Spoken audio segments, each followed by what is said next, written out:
La primera tragedia de la humanidad. Después del Edén, después de la caída, la humanidad comenzó su caminar fuera del paraíso. Ya no había árboles eternos, ya no había comunión perfecta. Pero Dios seguía hablando con el hombre. Adán y Eva ahora conocían el dolor, el esfuerzo y el paso del tiempo. En ese nuevo mundo marcado por el pecado, nacieron dos hermanos, y con ellos la primera gran prueba del corazón humano. Esta no es solo una historia antigua, es una advertencia eterna. Es la historia de Caín y Abel. Nacimiento de los hermanos. Eva concibió y dio a luz a su primer hijo. Con asombro y gratitud dijo: «He adquirido varón con la ayuda de Dios», y lo llamó Caín, porque su nombre significaba posesión, fuerza, logro. Tiempo después, Eva volvió a dar a luz. Esta vez un segundo hijo. Lo llamó Abel, un nombre que significa aliento, algo frágil, algo pasajero. Dos nombres, dos significados, dos destinos que aún nadie imaginaba. Crecieron juntos, caminaron la misma tierra, escucharon las mismas historias del Edén perdido, pero sus corazones no eran iguales. Dos caminos, dos vocaciones. Cuando llegaron a la adultez, cada uno tomó un camino.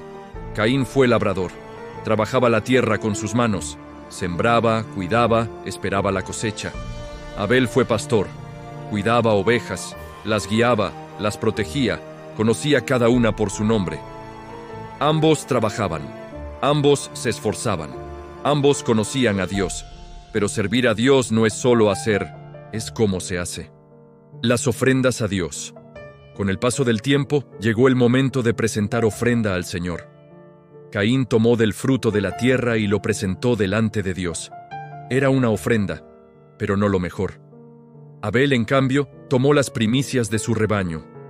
Lo primero, lo más valioso, lo entregó con reverencia.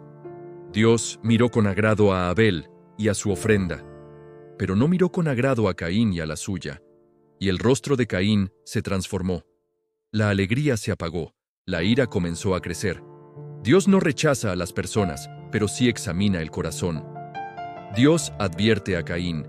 Entonces Dios habló a Caín, no con enojo, sino con advertencia. ¿Por qué estás enojado? ¿Por qué ha decaído tu semblante? Dios continuó: si haces lo bueno, no serás aceptado.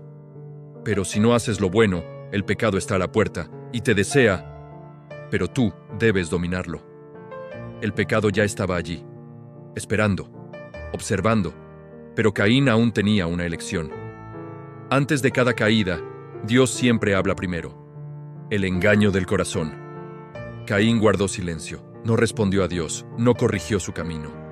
La envidia creció, la comparación lo consumió. El resentimiento se volvió odio. Abel no había hecho nada malo, pero su obediencia se convirtió en una ofensa para Caín. Así actúa el pecado. Culpa al inocente por la culpa propia. El crimen en el campo. Caín habló con su hermano Abel, lo llevó al campo, lejos de todos, lejos de la mirada humana, pero no lejos de Dios. Allí, la ira venció al amor. La envidia venció a la hermandad. Caín se levantó contra Abel y lo mató. El primer asesinato, la primera sangre derramada, la primera vida arrebatada. La tierra absorbió la sangre inocente y el cielo guardó silencio. Dios interroga a Caín. Entonces Dios habló: ¿dónde está tu hermano Abel? Caín respondió con frialdad: no sé, ¿acaso soy yo guardián de mi hermano? Pero Dios dijo: ¿qué has hecho? La voz de la sangre de tu hermano clama a mí desde la tierra. Nada se oculta ante Dios, ni el acto, ni la intención, el juicio y la misericordia. Dios declaró el castigo.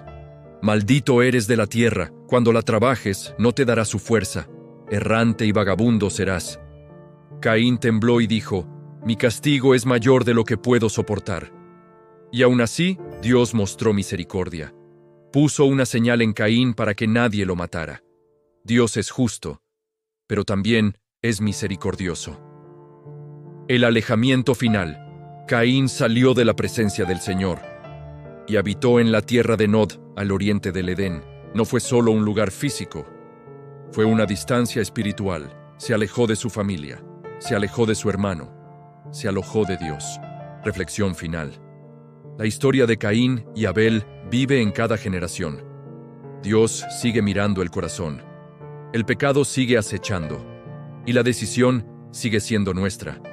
La pregunta permanece: ¿dominarás tú al pecado o el pecado te dominará a ti?